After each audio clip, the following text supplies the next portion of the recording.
कभी कभी दुनिया की राजनीति में एक गिरफ्तारी एक देश के लिए हथकड़ी बनती है और दूसरे देश के लिए सोने की चाबी।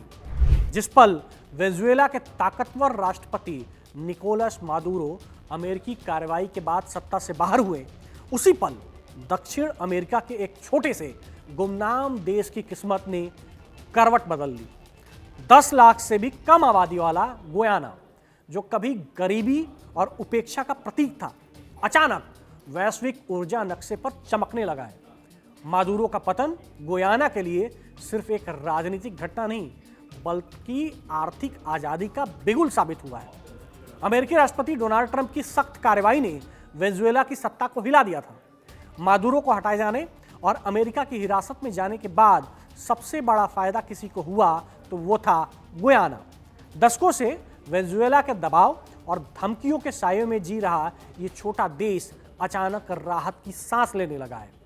गुयाना के तट के पास स्थित समुद्री तेल क्षेत्र, खासतौर पर स्टेब्रोक ब्लॉक, पहले से ही दुनिया की नज़र में था। अमेरिकी ऊर्जा दिग्गज एक्सोन मोबिल ने एक दशक पहले यहां अरबों बैरल कच्चे तेल की खोज की थी। तेल से पहले गुयाना दक्षिण अमेरिका के सबसे गरीब देशों में गिना जाता था, लेकिन तेल ने उसकी तकदीर बदल दी। तेल निर्यात और रॉयल्टी से मिली कमाई ने गुयाना की अर्थव्यवस्था में जान फूंक दी। 2019 में देश ने 2 अंकों की आर्थिक वृद्धि दर्ज की, जो किसी चमत्कार से कम नहीं। उत्पादन लागत लगभग $30 प्रति बैरल मानी जा रही है, जो वैश्विक मानकों के हिसाब से बेहद कम है। नतीजा, साझेदार कंपनियों के लिए अरबों डॉलर का संभावित मुनाफा और गुयाना के लिए अस्थायी आर्थिक ताकत। लेकिन इस चमक के बीच एक बड़ा साया था वेनेजुएला। मादुरो लगातार गुयाना के एस्किज़ो क्षेत्र पर दावा ठोकते रहे। जैसे ही समुद्र में तेल मिला, वैसे ही उनके दावे और सैन्य नौसैनिक गतिविधियां तेज हो गई। ये विवाद आज भी अंतर्राष्ट्रीय न्यायालय में लंबित है और फैसले में सालों लग सकते हैं।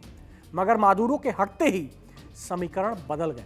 विवादित इलाकों में वेनेजुएला की नौसैनिक पेट्रोलिंग कम होने की उम्मीद है, जिससे माहौल अपेक्षाकृत शांत हुआ है। तनाव घटते ही विदेशी निवेशकों का भरोसा वापस लौटा है। अब गुयाना को कम रिस्क वाला हाई रिटर्न डेस्टिनेशन माना जा रहा है। बड़े बड़े एनर्जी प्लेयर्स यहाँ निवेश के लिए तैयार हैं। Centre for strategic and international studies के विश्लेषक हेनरी जिमर ने साफ कहा है कि मादुरो के हटने से अगर किसी देश को सबसे ज़्यादा फायदा होगा तो वो गुयाना ही है। इतिहास शायद इसे ऐसे याद रखेगा कि वेनेजुएला के एक राष्ट्रपति की गिरफ्तारी ने गुयाना के भविष्य के दरवाजे खोल दिए। राजनीति की शतरंज में एक मोहरे के गिरते ही दूसरे देश की किस्मत चमक उठी।